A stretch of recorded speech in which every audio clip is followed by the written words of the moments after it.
Assalamualaikum sedulur, assalamualaikum teman-teman. Jumpa lagi di channelnya Monster Biru. Matur suwun untuk teman-teman yang sudah subscribe, like, komen, dan bagikan. Semoga channel recehnya Monster Biru bisa berkembang. Untuk teman-teman sedulur dimanapun berada, sehat-sehat selalu, sukses selalu, panjang umur, amin amin ya robbal alamin. Kita ngobrol santai lagi seputar dunia bal-balan Indonesia, terutama U17. Ini masih hangat masih hangat-hangatnya setelah pertandingan laga terakhir di kualifikasi Piala Asia U17 antara Australia versus Indonesia. Ini imbas dari pertandingan Australia Indonesia yang berakhir dengan skor 0-0 atau imbang, atau kita bisa pastikan bilang dua-duanya lolos di partai final atau lolos di Piala Asia U17 bulan April nanti 2025 di Arab Saudi. Banyak negara-negara yang merasa dirugikan ya, tanda kutip. Nih yang jadi runner up ini yang di bawah 5 terbaik urutan 6, 7 dan sekian ya, salah satunya India, Qatar. Mereka merasa dirugikan imbas dari permainan atau hasil laga Indonesia versus Australia. Bingung ya ya, bingung ini yang perlu disalahin siapa ya? Kalau menurut saya pribadi sih yang perlu disalahin ya itu AFC, penyelenggara yang bikin jadwal. Kan hebohnya ini sepak bola gajah ya antara Australia dan Indonesia. Kedua tim ini dinilai, bagi mereka yang kecewa, bagi negara-negara yang kecewa, kedua tim ini dinilai memainkan sepak bola gajah, atau kedua tim ini tidak ada niat untuk memenangkan pertandingan. Terlihat tidak ada niat dari pemain Australia untuk menyerang. Apalagi di 25 menit terakhir. Itu kasar kata kalau kita nonton di stadion kayaknya itu sambil tidur kayaknya. Kiper juga sambil tidur, sambil ngopi. Ada kayak Jaya bilang seperti itu, kipernya sambil ngopi. Ada juga Nadi bilang, aduh kalau beli nonton langsung kayaknya diserampang. Bukan hanya negara-negara yang masuk runner up yang pada kecewa, pendukung timnas juga kita sebagian ada kecewa. Bingung ya ya, bingung. Saya sih netral ya, bingung. Kalau di posisi Australia, jelas Australia ini mereka juga ada rasa takutnya menghadapi timnas kita. Kalau mereka sampai kalah dari timnas kita, jelas Australia ini tidak lolos atau berpengaruh di klasemen. Termasuk juga Indonesia. Di laga tersebut kalau saya pribadi menilai Indonesia ini menunggu bola. Kita tahu bersama ya, permainan timnas kita ini kan selalu ngandelin counter attack, baik kelompok umur maupun senior.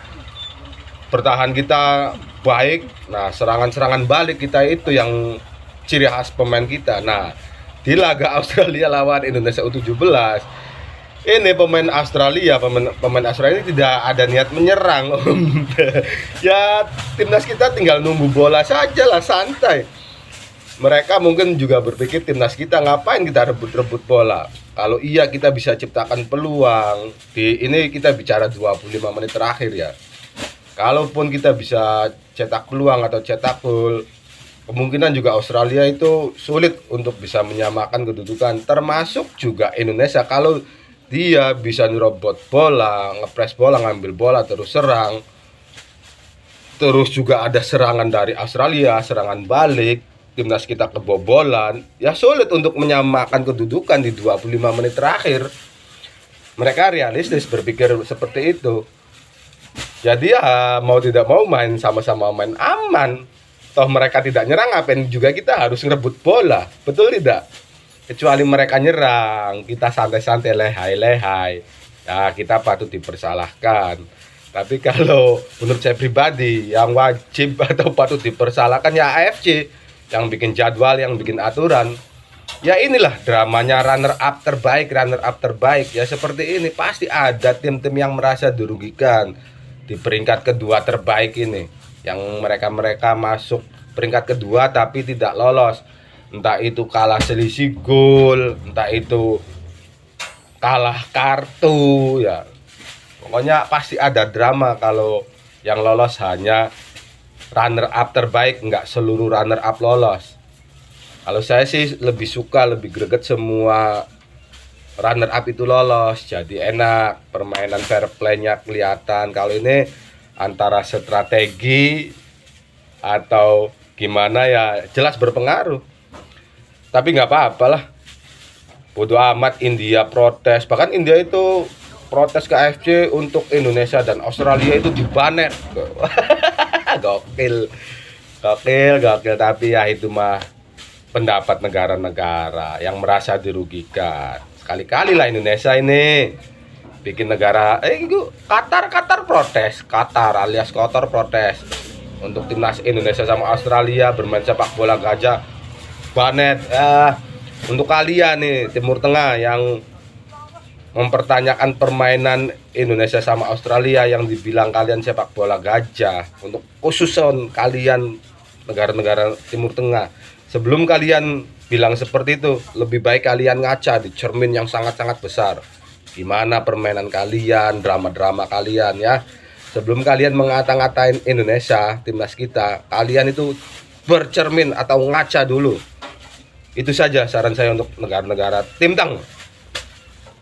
Nih, mungkin di untuk negara Timur Tengah ini saya meyakini di kalau sekolah bola SSB lah, kalau Indonesia bilang SSB itu sudah diajarin drama-drama atau trik-trik guling, ya, bantal guling.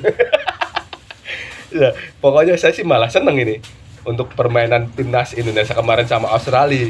Kita bikin jengkel mereka, negara-negara yang biasa membuat kita jengkel. Bagus, keren. Ya walaupun dari segi tontonan membagongkan ya, tapi ayo sekali-kali Indonesia bikin jengkel negara-negara Timur Tengah. Jelas ini kayak macam Qatar yang duduk di runner up, kayak India ya yang tidak masuk 5 runner up terbaik. Ya ini jelas kupingnya peng kagak lolos. Aduh, jangan salahin Indonesia, Qatar ngaca. Yang perlu disalahin itu AFC yang bikin aturan, yang bikin jadwal. Ngaca sekali lagi ya untuk Qatar, untuk negara-negara Timur Tengah. Sebelum kalian ngata-ngatain timnas kita Indonesia, lebih baik kalian ngaca dulu, cermin dulu di kaca yang besar. Wassalam.